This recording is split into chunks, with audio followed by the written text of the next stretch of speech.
Hey, what's going on, you guys? Synth here, and I'm bringing you another Uncovered Box Mysteries. I kind of enjoyed the game and all that stuff. Most people didn't and all that stuff, but I really liked it and I wanted to get the collector's edition of it. So let's bust it out and show you what I got.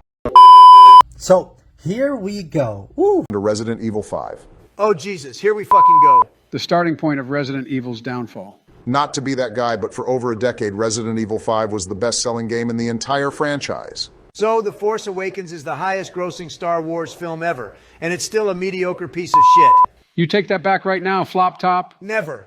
Guys, we're not talking about Star Wars right now, so focus the fuck up. Resident Evil 5 Collector's Edition. Oh my god. From the Xbox 360. This game came out in 2009, my guy. 16 years from now, my god. How time has flown by. Whoo-wee. When I first played it right there, I was playing with my boy, which you could check out the video right here. I never played it before until that recently, and I had a lot of fun. Of course, I wasn't fully enveloped in the Resident Evil series until much after that, and then I could see the drawbacks of from this on where the pivotal direction on where the game series was going, and I could definitely see why people are on the fence with it. Another co-op, but this time set in the daytime. And the shitty inventory system is back, but made even worse somehow. I agree. This game was a huge letdown. It seemed that Capcom was trying to make lightning strike twice with this one and failed. They even reused the chainsaw mini-boss. The only saving grace was my boy Wesker coming in again. Him teleporting like Nightcrawler made me spew everywhere, though. But I can't lie, his theme song and fight scenes were lit as fuck. Too bad it was bogged down by quick time events. Yeah, thanks, RE4. To me, I had a lot of fun with it. So let's check out the box right here. Oh, we got Sheva right there on the side. On the back, everything that comes in the thing, which we'll talk about in a second. And Chris Redfield on the side as well. Anything in the bottom? Nope. Top. Let's check out all the contents, shall we? Okay, here we are. Not gonna lie. Sounds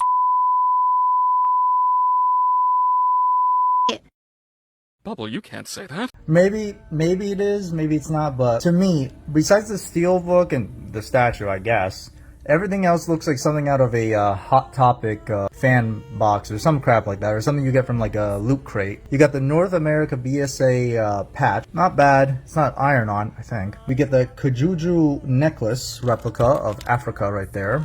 That's pretty good detail right there. Tricell Incorporated messenger bag. This is pretty good quality from 2009. This thing was definitely left in there. Oh my goodness. Definitely small. Let's see.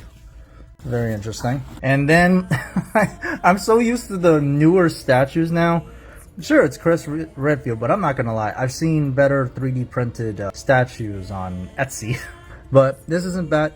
It's hard. Holy shit, like very hard. Like if this fell, it would snap. Paint job is not the craziest thing, especially in the face, but. And then last but not least, we got the steelbook of Resident Evil 5. Oh, love this. Right there, we got the gamer's manual right there. God. Dude, it's crazy that they don't make this anymore. Like honestly. Prologue, characters, controllers, the contents. It's like, oh, why waste paper? Nobody really looks at this crap. And let's check the steelbook. Oh, we got all the Juju members right there. That's interesting. We got the game right here. And then we have a DVD basically telling you how the game is and how it was in the making of it. So that's actually pretty cool. But in all honesty, not the craziest thing for a collector's book. I'm like, no art book, no bigger statue, because this is sad. Like that looks so sad and pathetic.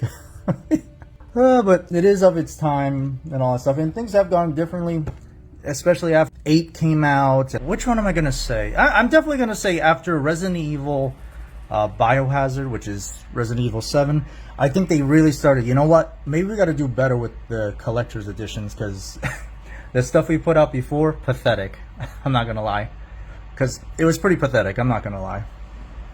But what really drew me to Resident Evil 5 was the villain. Oh my god, the main antagonist to Chris Redfield and Sheva the whole time. Oh dude, my guy Albert Wesker. All right then, boys, it's finally time. Really? Fucking finally. Let's fucking rank the best boy himself, Albert Wesker. This Sigma motherfucker is perfect. There's nothing wrong with him at all. Look at his new fashion. You gotta respect that fucking drip. Everything is fire with him. His shades, his fucking theme song, even his teeth, all top tier. Well then. His teeth? Just let him have this one. His powers, teleporting like Nightcrawler on crack, throwing Chris around like a rag doll. He's able to take on 2 top-level BSAA agents at their peak at the same fucking time. And he does it twice. You can tell that the entire franchise has been building up to this moment when Chris and Wesker finally fight each other. He can dodge fucking bullets and catch fucking rockets. He'd probably be able to dodge them just fine if he didn't wear those sunglasses in the dark. You can't hurt me, Baby Joe. I'm in the zone. Remember how Chris spent all those years bulking up for this fight? Nope. Then he trains for his rematch 3 years later. Cute. Fuck out of here. Yeet his ass over the railing. This dude is ST, and I'll finish my point with these last 2 things. First, Wesker without a shirt. Second, Chris doesn't defeat him. The fucking lava does.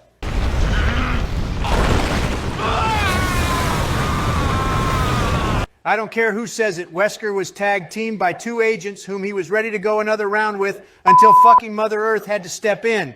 Almost as if the Earth was against his plan, too. Nah, it just takes a fucking volcano to kill him. And even then he wasn't going down easy, fucking beast. All right, I think that's enough. S tier, absolutely. Of course. Damn straight, that was awesome. Jesus, Don, do you need to smoke or something? Nah, I'm good. Let's keep going.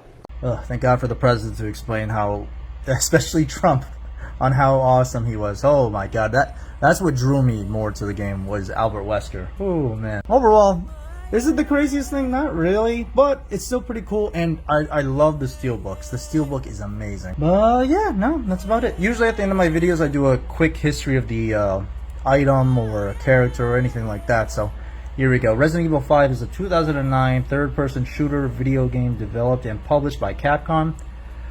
It is a major installment in the Resident Evil series and was released for PlayStation 3 and Xbox 360 consoles in March of 2009 and for Windows in September 2009. It was re-released for PlayStation 4 and Xbox One in June 2016. The plot involves investigation of terrorist threat by Bioterrorism Security Assessment Alliance agents Chris Redfield and Shiva Alomar in Kujuju, Africa, a fictional region of West Africa. Chris learns that he must confront his past in the form of an old enemy, Albert Wesker, and his former partner, Jill Valentine. The gameplay of Resident Evil 5 is similar to that of the previous installment, though it is the first in the series designed for a 2-player cooperative gameplay. It has also been considered the first game in the main series to depart from the survival horror game, with critics saying it bore more resemblance an action game. Motion capture was used for cutscenes, and it was the first video game to use virtual camera system. Several staff members from the original Resident Evil worked on the Resident Evil 5. The Windows version was developed by Mercenary Technology. Resident Evil 5 received a positive reception despite some criticism for its control scheme. The game received divided opinions on whether aspect if it was racist. Boo-hoo! Boo-hoo-hoo! Oh, boo-hoo! Oh, boo-hoo-hoo! Investigation by the British Board of Film Clarification found the complaints were unsustainable. It is the best-selling game of the Resident Evil franchise when not including remakes, and the original version remaining the best-selling individual Capcom release of March of 2018, when it was outsold by Monster Hunter World. A sequel, Resident Evil 6, was released in 2012. Oh God, I don't even want to go into Resident Evil 6. Honestly, if anyone in the comments asks me, "Oh, is he gonna get Resident Evil 6?" I'm gonna be honest. I've seen the collector's bundle. It's completely dog shit. I'm like, I thought this was they were upscaling. Resident Evil 6, they went downgraded. They downgraded with that. It's so bad. But yeah, that's pretty much it. Well, I hope you guys enjoyed the video and all that. So thanks for checking out. Definitely subscribe, that notification bell when new videos come out, and I'll be catching you guys next time. Peace.